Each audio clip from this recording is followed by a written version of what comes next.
a partir de agora. Muito obrigado. Direção Nacional. Bom, prezados amigos, prezados integrantes da mesa, deputado Edmilson, Nelson, nossa conselheira por Goiás. O nosso deputado e arquiteto Edmilson disse 3 frases que eu vou iniciar com elas. O que nos move é o sonho, a nossa função é planejar, abrimos mão do planejamento. Acho que é um bom resumo para o tema que estamos debatendo. E eu penso que nós temos, com o Estatuto da Cidade, com o Estatuto da Metrópole, nós temos instrumentos muito poderosos para a gestão urbana. Temos instrumentos que poderiam oferecer, se aplicados convenientemente, poderiam oferecer um panorama diferente do que encontramos hoje na maioria das nossas grandes cidades. Nós todos aqui somos de diversas partes do Brasil, temos as nossas realidades diferentes, mas também uma realidade comum, que são cidades muito difíceis de morar, com grandes desigualdades, injustiças enormes, um déficit, um passivo socioambiental gigantesco. E, no entanto, temos bons instrumentos para enfrentar essas questões. Eu quero lembrar o nosso querido arquiteto João Batista Villanova Artigas, que agora está completando o seu centenário e é merecedor de todas as nossas homenagens, quando na famosa aula inaugural que fez em 1967 ou 68, na FAUSP, tratou do tema do projeto e fez a razão etimológica de desenho como vindo do desejo, vindo de desígnio, e defendeu essa compreensão ampla do instrumento projeto. Eu diria, Edmilson, que o projeto é o que realiza, materializa, expressa o sonho.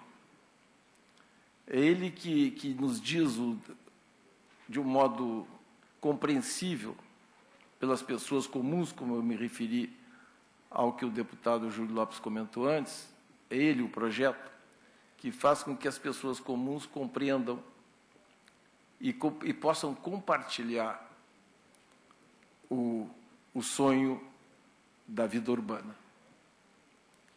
Ele tem mecanismos de simplificação, tem mecanismos singelos, tem mecanismos mais complexos, mas ele dá forma para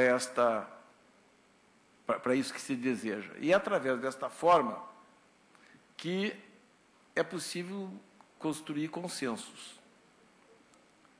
Eu diria que o projeto espacializado, o projeto do território, evidenciado no espaço, em volumes, nas relações, nos usos que ele concebe, é que nos dá a condição de construir uma participação efetivamente verdadeira.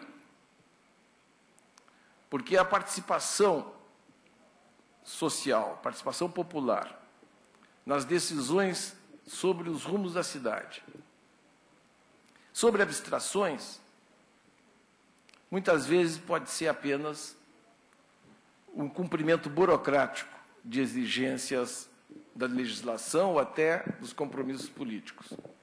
Mas se esvanecem com muita facilidade. Dou como exemplo um dos instrumentos do Estatuto da Metrópole e que, de certo modo, é aplicado mal nas nossas cidades justamente pela falta de projeto compreensível pelas pessoas.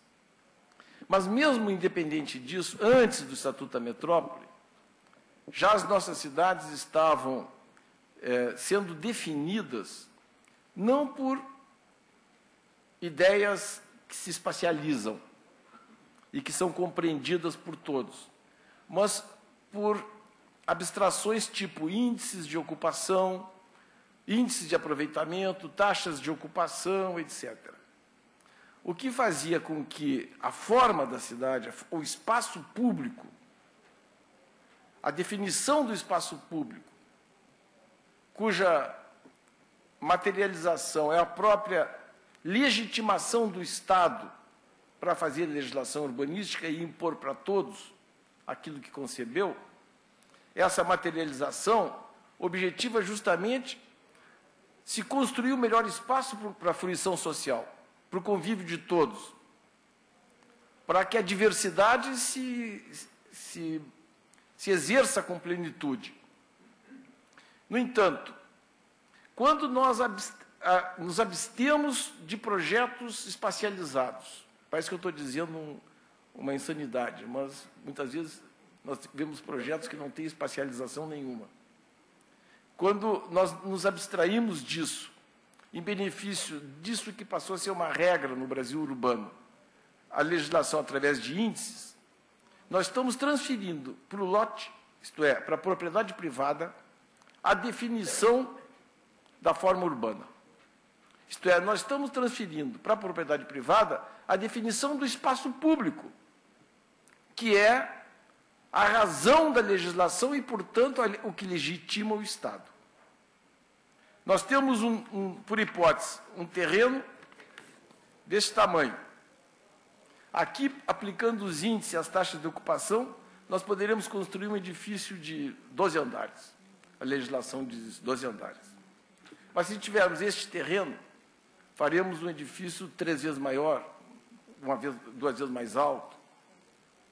Portanto, neste elementar exemplo, dá para perceber que a forma do espaço se configurou a partir não de um estudo sobre a melhor escala e sobre as melhores condições de vida daquele lugar, mas em função do que o resultado imobiliário apresenta. De outra parte, discutimos os planos diretores, discutimos as nossas leis urbanas e trazemos a população para debater sobre o melhor espaço. Então, nós concluímos, depois de árduos debates, que naquele bairro, naquela rua, o que é bom, por hipótese, é uma construção com 6 pavimentos. Então, esses 6 pavimentos, eles estão de acordo com aquelas larguras dos logradouros, com a preservação ambiental, com as visadas que se tem, com o número com as infraestruturas implantadas, etc. Então, são 6, todos são de acordo. Não, eu queria 8, outro quer 2, mas se chega a um número 6, por hipótese. No entanto, a legislação prevê que, se um dono de um terreno achar que ali pode construir 8 andares, ou 12 andares, ou 15 andares, ele paga à prefeitura, e a prefeitura regula isso, uma diferença que compense por essa mudança de gabarito. O que, do meu ponto de vista, faz com que a prefeitura seja sócia da própria especulação e considere o cidadão, de fato, um bobo, porque discutiu a ambiência urbana que depois a prefeitura apropria para melhorar os seus orçamentos. Então, falta desenho, falta projeto nas nossas cidades que sejam orientadores da cidade. Da cidade, como disse a deputada, ouvida, e não da cidade submissa ao projeto.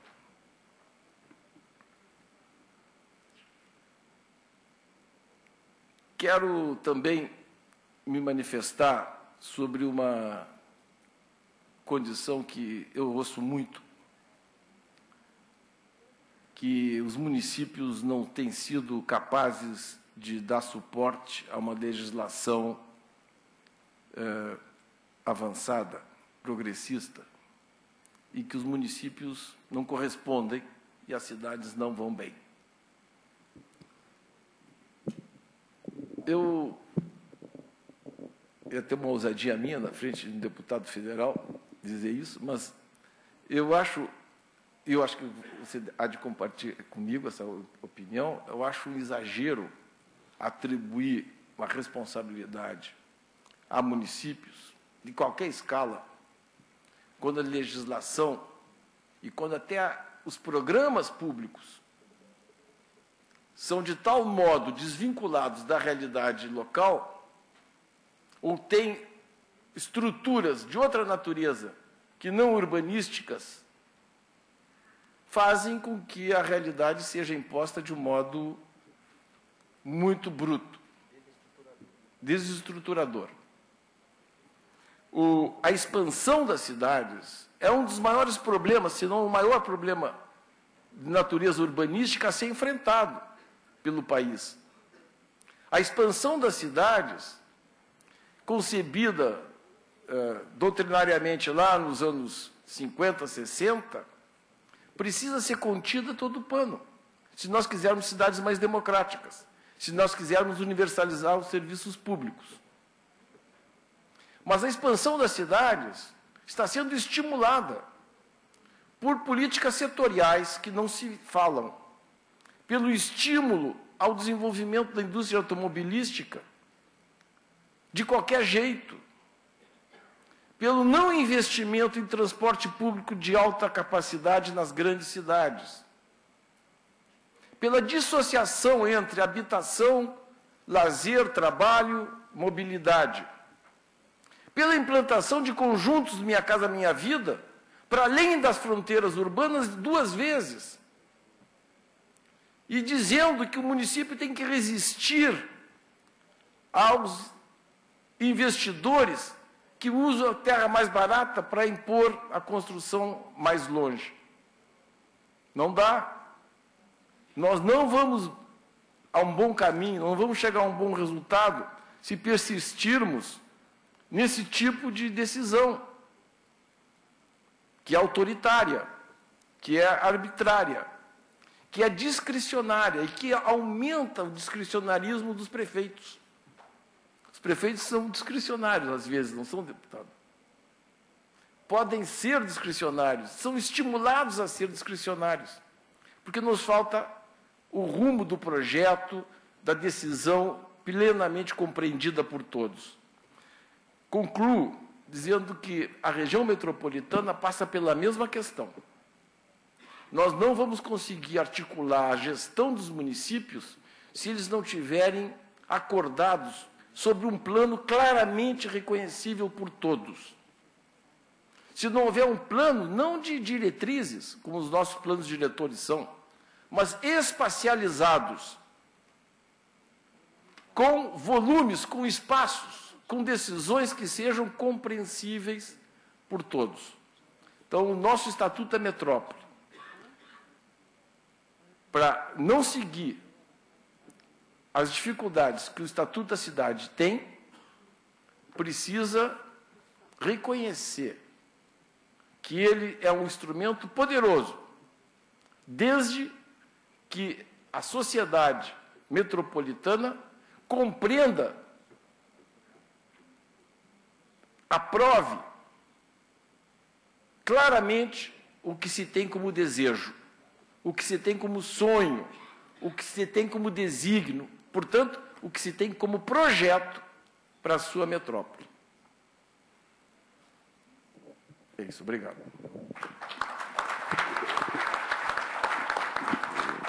Muito obrigada. Vamos começar, então, o debate, que terá uma duração de 30 minutos a partir de agora. Lembrando que a plateia pode encaminhar perguntas, comentários para a mesa, assim como quem está acompanhando este evento através da comunidade do iDemocracia no site da Câmara dos Deputados.